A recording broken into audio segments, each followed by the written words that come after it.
Welcome to Headstones and Microphones, where we use AI to step into the past through a researched first-person simulation of history's most interesting people. I am your host, Calvin. While we've added some creative storytelling, our goal is to inspire your own study of these fascinating lives. Now, let's meet our guest.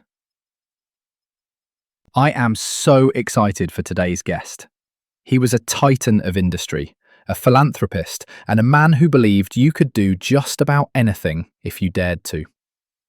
For those who may somehow not know who you are, who are you? My name is William H. Danforth. Most people know me as the founder of the Ralston Purina Company, but I always like to think of myself as a professional darer. I spent my life daring people to be their best selves.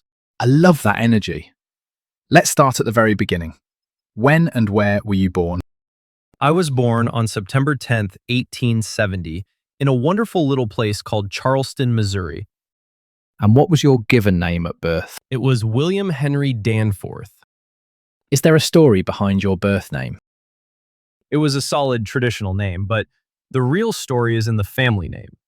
My father, Albert Danforth, was a merchant, and he instilled in me the value of a good name and an even better reputation. In a small town, your name is your bond. What was your hometown like growing up? Charleston was a swampy, rural area in southeast Missouri back then. It wasn't always easy. We had to deal with malaria and the physical toll of the land, but it was a community of hardworking people. It taught me that you have to be tough to thrive. What was your family life like? It was centered around faith, hard work, and the family business. My father owned a general store, and I learned the ropes of trade and customer service by watching him. We weren't wealthy by any means, but we were rich in principles. What kind of kid were you? I'll be honest, Calvin. I was a sickly boy. I was thin and pale, and I struggled with my health quite a bit. I wasn't the strongest kid on the block, which is probably why I became so obsessed with physical fitness and standing tall later in life. That's surprising, given how much energy you're known for. What did you dream of becoming as a child? I wanted to be someone who made a difference. Seeing my father help the community through his store made me want to build something of my own, something that would last. What were some of your favorite activities in school? I loved anything that involved a challenge or a bit of healthy competition. I eventually made my way to Washington University in St. Louis to study engineering, and I loved the logic and the building aspect of it all. What was your first job? My first real venture into the business world was starting the Robinson Danforth Commission Company in 1894. We sold feed for horses and mules. It was humble, but it was the seed that grew into Purina. Was there a moment where you realized you were different from everyone else? It wasn't that I felt different in a boastful way, but I realized I had a different level of drive. When I saw others giving up because things were hard, I felt a dare inside me to keep going. I realized most people live far below their potential. What's a decision that changed everything for you, but felt small at the time? Deciding to use the checkerboard pattern for our packaging. It came from a childhood memory of a family in my hometown who dressed their children in checkerboard cloth so they could find them easily in a crowd. I thought, why not make our feed bags stand out the same way? It became one of the most recognized symbols in the world. That's a legendary branding move. What was your biggest break? The realization that animals needed consistent, high-quality nutrition just like humans. When we moved from just selling grain to creating Purina, from pure and ina, it revolutionized the industry. What were your biggest struggles before success? In the early days, a massive tornado hit St. Louis in 1896 and nearly wiped us out. Our mill was destroyed.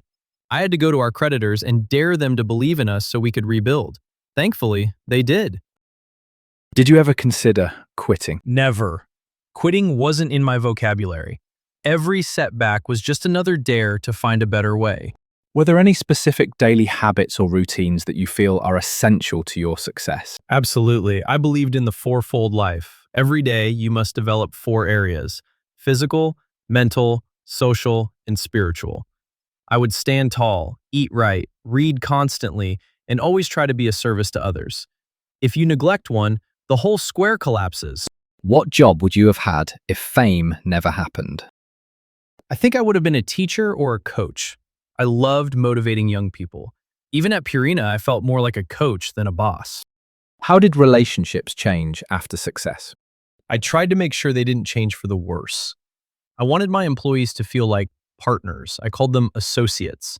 I wanted to build a big family, not a cold corporation. Did fame bring happiness? Happiness came from the work and the giving, not the fame.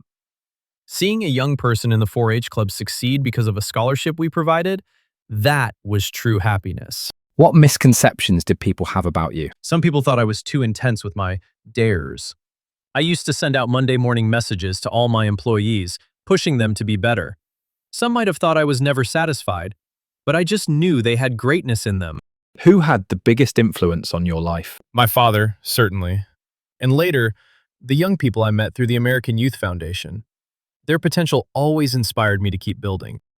What was life like in your final years? I spent a lot of my time focused on the Danforth Foundation and the American Youth Foundation. I wanted to leave a legacy of leadership.